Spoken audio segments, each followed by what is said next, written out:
जय हिंद दोस्तों। बात करेंगे कि ओम का नियम क्या होता है। ओम्स लॉ यानी ओम का नियम क्या होता है, जो कि कक्षा 10 का आपने चैप्टर पढ़ा होगा। कक्षा 10 में ये आता है ओम का नियम, है ना। ओम का नियम देख लीजिए। ओम का नियम, ओम का नियम, या आप कह सकते हो ओम्स लॉ।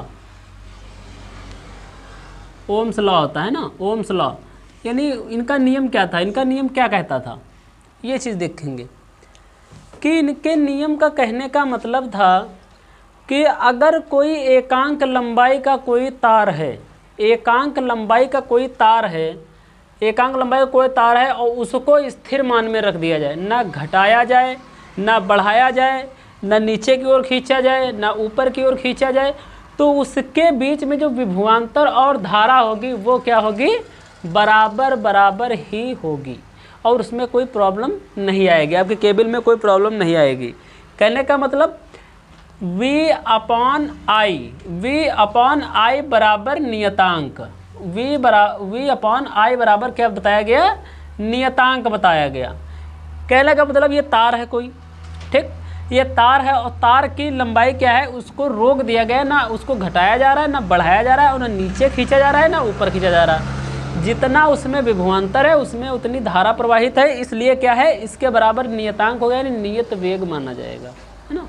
इसमें क्या होगा, नियत वेग माना जाएगा। इसी को क्या दे दिया गया, इसी को नाम दे दिया गया आर। इस नियत को क्या कहा गया, आर कहा गया। तो V बराबर आई अपॉन आई बराबर आर, और ये बना क्या, V बराबर जब बनाएंगे तो बनेगा आई आर, ठीक।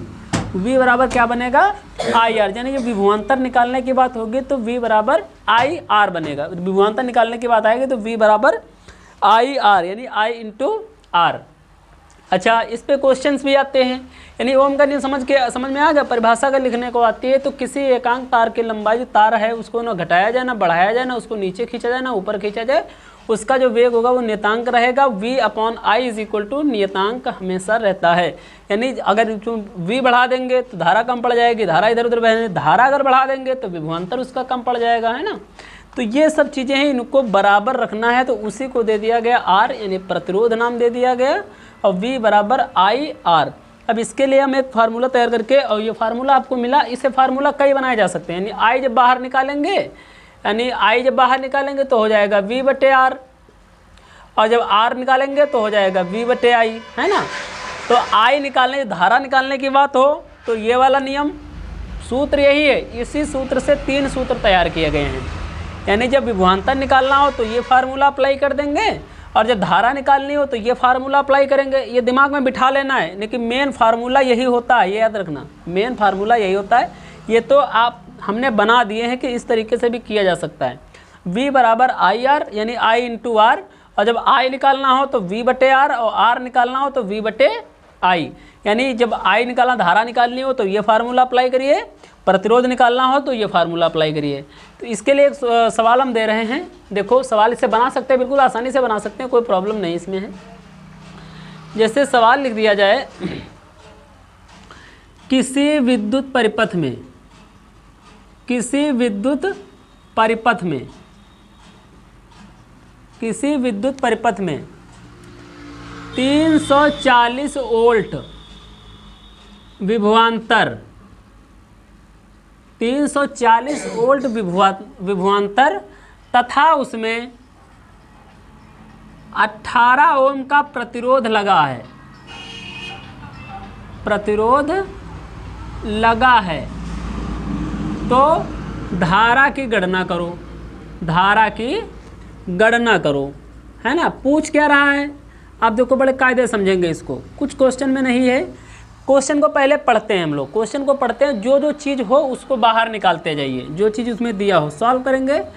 किसी विद्युत परिपथ में 340 वोल्ट विभवांतर, विभवांतर क्या होता है, V, कितना दिया है, 340 वोल्ट। वोल्ट का मतलब होता है, इसका मात्रक होता है जिससे इसको नापते हैं, यानी विभवांतर को काहे से नापते हैं, वोल्ट से नापते हैं, तो इसीलिए वो वोल्ट दिया गया। यानी विभवांतर को काहे से नापते हैं, वोल्ट से नापते हैं, इसीलिए वोल्ट दे दिया गया है। और फिर क्या दिया है, या वोल्ट लिख भी सकते हो यहाँ पे,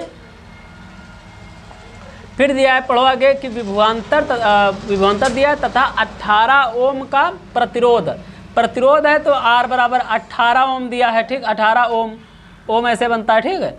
ओम लगा है तो धारा I की गणना करो, यानी I निकालना है, तो ओम बिल्कुल फार्मूला है। तुमको अभी हमने 3 फार्मूले बताए हैं, तो उसमें I वाला अप्लाई कर दीजिए। I बराबर होता है V/R, I बराबर V/R, तो I बराबर जब V/R तो V का मान दिया है 340, इसका दिया है 18, तो जब I बराबर निकालेंगे तो 340 को क्या करेंगे 18 से डिवाइड कर देंगे, यानी सिंपल देख लिए 340 को 18 से डिवाइड करेंगे, तो 18 एकम 18, इधर बचेंगे, यहाँ हो गए 14, 14 में से 8 गए 6, यहाँ पर बचे 2, 2 में से 1 गया 1, 16 बचेंगे इधर। जब इधर बचेंगे 16 तो इधर 0 और 18 का बड़ा बढ़िया 16, 108, 60 से ज़्यादा ना हो, 18 ठीक 144, फिर बचे यहाँ पे 16, फिर पॉइंट लगाया 0, फिर 18 ठीक 144, फिर उतना ही बचेगा, यानी इतना ही आ जाएगा आंसर 18.88 एम्पियर क्यों? क्योंकि इसका मात्रक जो होता है धारा का मात्रक होता है एम्पियर, धारा का मात्रक क्या होता है एम्पियर होता है। तो इस तरीके से, नहीं इसमें तो I निकालनी थी, ठीक, I निकालनी, तो I बराबर V/R आपने फार्मूला, लेकिन मेन फार्मूला होता क्या है R बराबर V बराबर I इंटू R, ये फार्मूला होता है मेन, V बराबर I इंटू R, यानी V बराबर I R, यानी विभवांतर निकालना हूँ। अगर दूसरा सवाल इससे बनाया जाए, है ना, दूसरा सवाल इससे बनाया जाए तो कैसे बनेगा, ये समझ में आ गया होगा।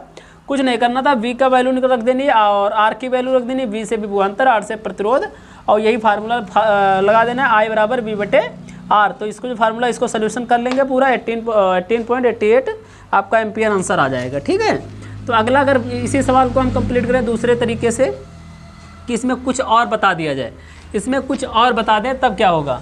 जैसे लिखा है किसी विद्युत परिपथ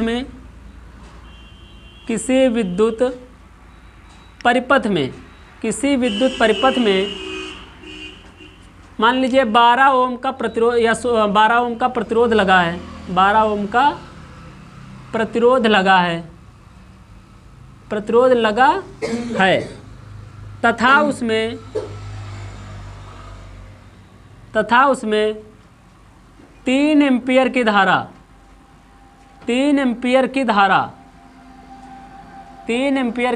प्रवाहित हो रही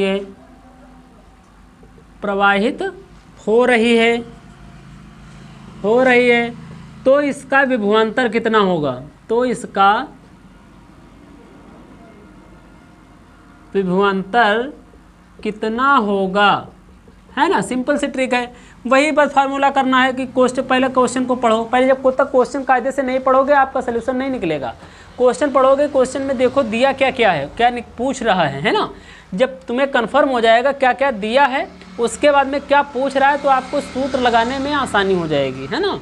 तो इसमें क्या दिया है, किसी विद्युत परिपथ में 12 ओम का प्रतिरोध दिया है। 12 ओम का प्रतिरोध को काहे से, R से प्रतिरोध करते हैं, तो 12 ओम दिया है, तो इसमें लिख देंगे हम 12 ओम। फिर आगे बढ़ते हैं, लगा था उसमें 3 एम्पियर की धारा बह रही है, तो धारा I बराबर 3 एम्पियर बह रही है, ठीक है, 3 एम्पियर की धारा है। फिर आगे बढ़ते हैं तो हो रही, तो इसका विभवांतर यानी V निकालना है, आपको V निकालना है, यानी विभवांतर निकालना है। तो तुमने देखा है कि ओम के नियम से क्या होता है, ओम का जब नियम फॉलो करेंगे, ओम के नियम जब नियम से देखेंगे तो V बराबर क्या होता है I इंटू R, V बराबर IR, तो V is equal to I का मान रख देंगे 3, R का मान रख देंगे 12, V बराबर 12 3 36, ये 36 वोल्ट निकल आएगा, ठीक है, 36 वोल्ट आपका आंसर आ जाएगा। देखो कुछ नहीं था इसमें, V बराबर IR, I इंटू, यानी जब इसमें कोई चिन्ह ना लगा हो समझ लीजिए गुणे का लगा है इसमें, यानी 2 नंबर के बीच जब कोई चिन्ह ना लगा हो, IR लिखा है, तो IR में मतलब क्या है, इसमें अगर डॉट भी लगा होता है कभी कभी, या इसमें इंटू माना ही जाता है, यानी गुणे का निशान माना ही जाता है। तो I का मान दिया है 3 और V का R का मान दिया है 12, और V का निकालना है तो इसकी गुणा करा देंगे, 12 3 36, 36 वोल्ट क्या है, आपका ये मात्रक होता है ना, आपका ये मात्रक होता है।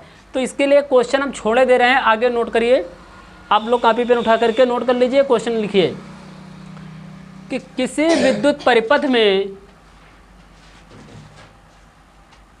विद्युत परिपथ में 18 ओम का प्रतिरोध लगा है, किसी विद्युत परिपथ में 18 ओम का प्रतिरोध लगा है, किसी विद्युत परिपथ में 18 ओम का प्रतिरोध लगा है तथा उसमें 240 वोल्ट की बैटरी लगी है,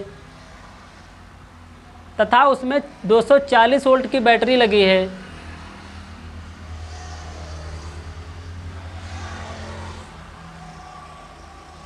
तो उसमें धारा का मान कितना होगा? धारा का मान कितना होगा?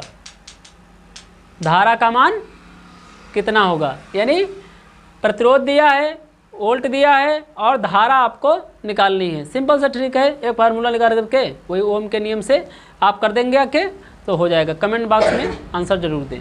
जय हिंद।